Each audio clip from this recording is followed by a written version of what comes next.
Yeah, I'd like to go ahead and call the Circleville City Council meeting to order. It is Tuesday, April the 15th, 2025 at 7 PM. Melissa, could you please do the roll call? Keller. Here. Hedges. Here. Tice. Here. Plitzka. Here. Hallinan. Here. Moats. Here. Lukasak. Here. Duval. Absent. If we could all stand for the Pledge of Allegiance, followed by the invocation. I pledge allegiance to the flag of the United States of America and to the republic for which it stands, one nation, under God, indivisible, with liberty and justice for all. Our Father, who art in heaven, hallowed be thy name. Thy kingdom come, thy will be done, on earth as it is in heaven. Give us this day our daily bread, and forgive us our trespasses, as we forgive those who trespass against us. And lead us not into temptation, but deliver us from evil. For thine is the kingdom, the power, and the glory forever. Amen.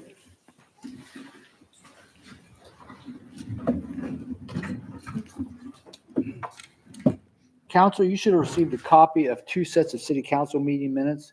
The first one was from our regular council meeting on April the 1st, and the second set was from our special council meeting on April the 3rd. If we could just do those one at a time. Are there any additions or corrections to those minutes, April 1st? If not, is there a motion? Motion to approve by Katie Hedges, seconded by Sherry Tice. All those in favor say aye. Aye. Anyone opposed? Second set of minutes were from our special council meeting on April 3rd. Are there any additions or corrections to those? Is there a motion? Motion to approve by Audrey Lukasak, seconded by John Moats. All those in favor say aye. Aye. Anyone opposed?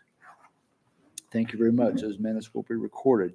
Reports from council members and committee reports. Does any council member have a report? Katie Hedges, the finance chair. Thank you, President Keller. We will be having a finance meeting on Tuesday, April 29th at 5:30.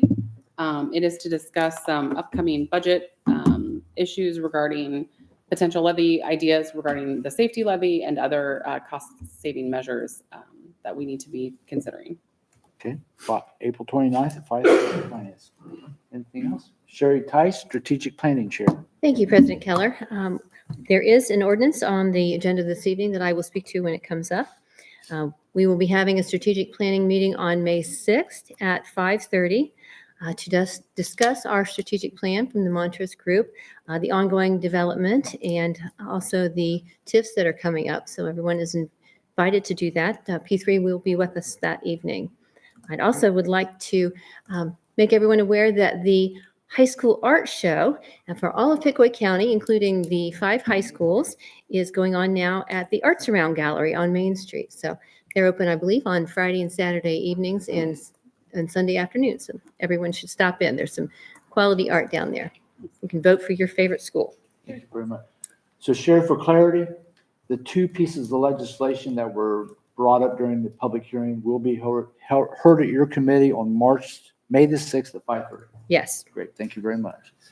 Tom Kliska, Judicial Committee. Yes, sir. Thank you. We have one ordinance on this evening's agenda. We'll talk about more about that when get to it. Also, we have 2 judicial committee meetings coming up. One will be at 7:15 on the April 29th here in council chambers. The second one will be on May 13th at 6 p.m. And we'll get those. Those are on the docket and schedule itself. We also have an update, which I feel is good news for those of us who haul our recycling over to Rumpke's and to the bins around town and so on. We're actually at, as of yesterday, 431 subscribers. We need 450. So if you're interested in not having to haul your own, recycling and have it curbside for the price that they're asking, well, I tell you, I'm going to be happy to keep the recycling out of my vehicles and so on too. But anyway, so we need 450 we're looking at May 1st. So anyone that hasn't had the opportunity, feel free to reach out to Rumpke's, and we'll have that service by the week of July 7th as it stands right now. Thank you. So for clarity, Tom, also, so the CR agreement pieces of legislation that was discussed or brought up during the public hearing, you will hear those on May the 13th. May 13th at 6 Great. PM. Yes, sir. Thank you very much. You're welcome. Anyone on this side? Audrey? Tom is not here, but there is a meeting on the 29th at 5:15 for Service Committee, On, say the date again? 29th. the 29th. 29th. Okay, thank you very much. Okay, anyone else? I would like to announce that we have hired an assistant clerk. Her name is Sarah Colasar. She's here tonight, and she will be shadowing our Melissa Burns for the next several months in the training process. And once she gets up to speed and trained, we'll start divvying out some committee responsibilities and duties for her to do individually, give Melissa a needed break. But I want to welcome Sarah to the city and to the city council. And everyone, please, you should have her contact information. And if you need her or have questions, please take time to sit and visit with her or ask her questions. So Sarah, welcome. Thank you. Reports from the city officials that are here tonight as council's guests. We have the auditor, law director, and mayor. Mark, do you have a report? I just wanted to point out the obvious. Today is April 15th. It is the last day that you can file your RETA taxes without asking for an extension. You can just go to retaohio.com. Very simple to file. It's called Fast File. You'll be able to take care of that really quickly. But there's still a phone number on here. You can still call them. They're going to be open later tonight to answer any questions you may have. Very good. Today's tax day. Yeah. Law director, Kendra Kenny. President Keller, I don't have anything. I'm still recovering from the last meeting and the 20 pieces of legislation heard at that time. So is Melissa. Yeah, After reading all this. But thank you. Mayor Michelle Blanton. Yeah, I just have two items. Last week, city administration and part of our service department staff went to the Pickaway County Visitors Bureau. They had a ribbon cutting for some renovations that they had. Since that is our building, they invited also city council members to attend. And so it was a great time for all. If you haven't been in there recently, please feel free to go in there. They have done some remodeling, and they have put in the door that was funded. So that is operational. And so just stop in there. Both Jenny and Elizabeth would be glad to see you. And then the second item is we have been talking about budget several times over the last few months. And so today was the second of third staff meeting leading up to the finance meeting on April 29th, where the administration will come with their cuts for the 2025 budget. Very good. Thank you very much. Council, do you have any questions for the elected officials that are here as our guests? No? All right. Melissa, or I'm sorry, next portion is people who'd like to address city council. We always take comments from the public. You're allowed to come to the podium. If you'll give us your name and your address, you have up to 5 minutes to speak to city council. So would anybody like to speak tonight? I know we have one gentleman. Chuck, please come up. Chuck, if you could give us your name and your address, please. Charles Estelle, 233 Clark Drive. Chuck, you have 5 minutes. Go right ahead. Good. Thank you. You all have a copy of this. I just had some concerns listening to all the zoning meetings and some of the designs and stuff, and I'll go through this rather quickly. So that's why I wanted to make sure you all had copies. I live on Clark Drive, and my biggest concern is the subdivision that is proposed for the end of Clark Drive and that field out behind on the east side of the school.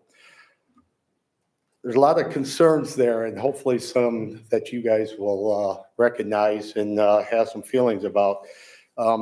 Retention ponds, they're a fact of life. They're required by the EPA. We got to have retention ponds. We don't have to have walking paths around them. They don't have to be open for kids to fall into them. Just last week, they had a child up in Columbus fall into a retention pond and drown. Now that subdivision is very nice. It's very big. There's not a lot of green spaces. There's not a lot of playground spaces, at least on the drawings I've seen, and I could be wrong about that, but it doesn't seem like there's very much for the amount of homes that are going in there. Kids will be kids. If you put a walking path around a retention pond, that becomes the jump off to go swimming in the summertime in that retention pond. We all did it. Everybody in this room swam someplace they probably shouldn't have been. But the point is, it's not worth losing a child's life to give up a home to have a playground for those children. The second thing about that subdivision is it connects to my road. My road is a train wreck in the mornings trying to get out of my driveway. We back out. We are considering trying to figure out how to put in a turnaround without destroying my very nice front yard that I put a lot of work into, because you can't get out of the driveway with school buses, kids going to school. Everybody in this subdivision that goes in there, most of them will probably be working in Columbus. Look at Asheville. Asheville's becoming a bedroom community because everybody leaves to go to work. And I don't see a lot of infrastructure for more stores, shopping centers, that type of stuff here in town to support as many subdivisions as you guys have had planned. So all that traffic is going to be coming down Clark Drive. It's going to be very difficult for them people to get out of their driveway. Secondly, building that subdivision, all that semi-traffic is going to come down Clark Drive. That road was put in 4 years ago very poorly. They tarred and chipped half of Clark Drive. That's already fallen apart. There's potholes in off and on throughout the whole drive. And I have real concerns, and I hope the city is planning when this subdivision is done to redo that road, because it will definitely need it. Thirdly, the garbage truck, fire truck, ambulance, those things all run Clark Drive. They need to. We set out on our front porch on any given day. We can count 4, 5, 7 garbage trucks, different garbage trucks. Rumpke, you mentioned them earlier. We'll see 4 or 5 Rumpke trucks go past our house a couple times a week. So now with that subdivision being down there and all that traffic, that just adds that many more garbage trucks coming down Clark Drive. It's a residential area. It's becoming very quickly a truck traffic route. When they did the work on 22 at the fairgrounds, all those semis, even though they put up signs, no semis, all those semis cut through. So enough of that. The pond areas, I've talked about that. That's spelled out in number 2 there. Number 3, the ambulance and truck traffic. You know, the greatest thing this city's got going for it is their fire department, their ambulance service. These guys are amazing. We hear them all hours, night and day. I don't think they ever sleep because those things just never stop running. So keep that in mind too, because those people will be running to the subdivision also. Water and sewer, I came to the zoning board and they told me that's all been checked out. But I still challenge what I said earlier at the last meeting. The elderly in this town are being asked to pay a hefty bill when it comes to their water bills. And they're not getting any cheaper. They keep going up. You had all these homes. And yes, they're going to carry some of the burden. But we have a lot of elderly in this town that have lived here their whole lives. And they're struggling to keep their homes, pay their utilities, pay their taxes. And I really think this board owes them to have them front and center and when you make these decisions. And I'm happy talking to at the zoning meeting that our water is going to get better and actually be able to drain. In 5 minutes? All right, I'll skip to the end. Finally, I want you to make the point that it's a fine balance between citizens and services. And if you can't balance that out, not enough services, your town becomes horribly to live in. Too much services, you're laying them off, you can't keep them. So it's a fine balance. We barely keep our heads above water now in this town, my opinion, citizens versus services. So as you bring all these citizens into this town, I hope there's some really good planning on the services that are going to need to be expanded. Thank you very much. Chuck, thank you for your comments. And we do have a copy of that. Yep. The clerk has it as a matter of If record. anybody has any questions or a comment, call me instead of taking up this meeting. I appreciate it. Great, thank you, Chuck. Would anyone else like to come to the podium?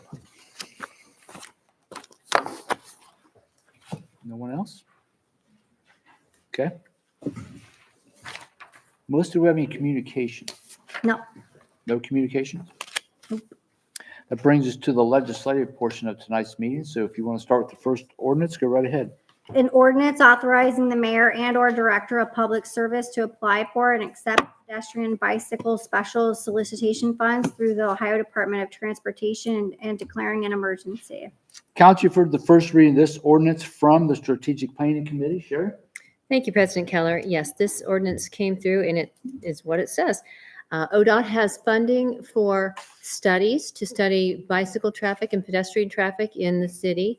And we would like to apply for the grant to do that. So we can have a study done and see where we can best do bike paths and where we can improve our pedestrian traffic, which follows in with our strategic planning. So if they would like to give us the money, we'd be happy to take it. Sure. Any other questions or comments, council? If not, I'll entertain a motion. Make a motion to Yeah, suspend the Jeff? rules? Yeah, that was just from them. We didn't have to match anything. That's correct. Thank you. I'll make a motion to suspend the rules. Motion to suspend the rules by Sherry Tice, second by Tom Klitzka. Roll call, please, on the motion to suspend the rules. Hedges, Yes. Tice, Yes. Blitzka, Yes. Hallinan, Yes. Moats, Yes. Lukasak. Yes. Council rules have been suspended. You're free to act on them. Motion for passage? Motion for passage by Sherry Tice, seconded by Katie Hedges. Roll call, please, on the motion for passage. Hedges, Yes. Tice, Yes. Blitzka, Yes. Hallinan, Yes. Moats, Yes. Lukasak. Yes. The ordinance passes. And is assigned 4/36/2025.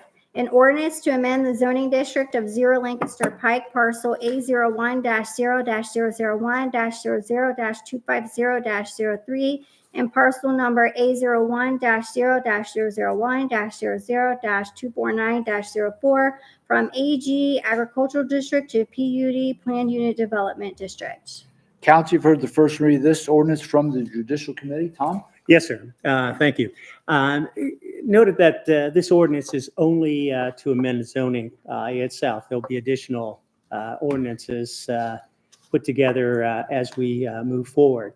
So moving from the agriculture to the planned unit development, we're looking at, I believe it's Wesley Commons is the name of the development, but we're looking at two parcels. The first one's 12.4 acres and the second one is 42 acres itself. We did discuss this at the public hearing on April 1st. And like I say, this is just to make things move forward, changing the district itself. So with that, I will ask to suspend the rules. Okay. Motion to suspend the rules by Tom Klitzka, seconded by Audrey Lukasak. Roll Yeah. call, please. Hedges, Yes. Tice, Yes. Blitzka, Yes. Hallinan, Yes. Moats, Yes. Lukasak. Yes. Council, you're free to act on the ordinance. I'd like to make a motion for passage, sir. Motion for passage by Tom Klitzka, seconded by Jeff Hallinan. Roll call, please. Hedges, Yes. Tice, Yes. Blitzka, Yes. Hallinan, Yes. Moats, Yes. Lukasak. Yes. The ordinance Thank you. passes. It is assigned 4/37/2025. And that's it. Okay, thank you very much, Melissa. Under new business, we had a BZA alternate applicant. That is going to be referred to the Judicial Committee for the interview process. Correct. Thank you, Sheriff, for pointing that out, and that after that interview, the committee can then make a recommendation back to full council, and we'll add it under new business at that time. Sounds good. Thank Right you. now, we're looking at hopefully having them with us on the 29th. Very good. Second thing is, I have a council member absent this evening. I would like to make a motion to excuse Tom Duval. Motion by Jeff Hallinan to excuse Tom Duvall, seconded by John Moats. All those in favor say aye. Aye. Anyone opposed? Tom will be excused. Is there any other new business, council? Motion to adjourn. Motion to adjourn by Jeff Hallinan, seconded by John Moats. All those in favor say aye. Aye. The meeting is adjourned at 7:18 PM. Thank you very much.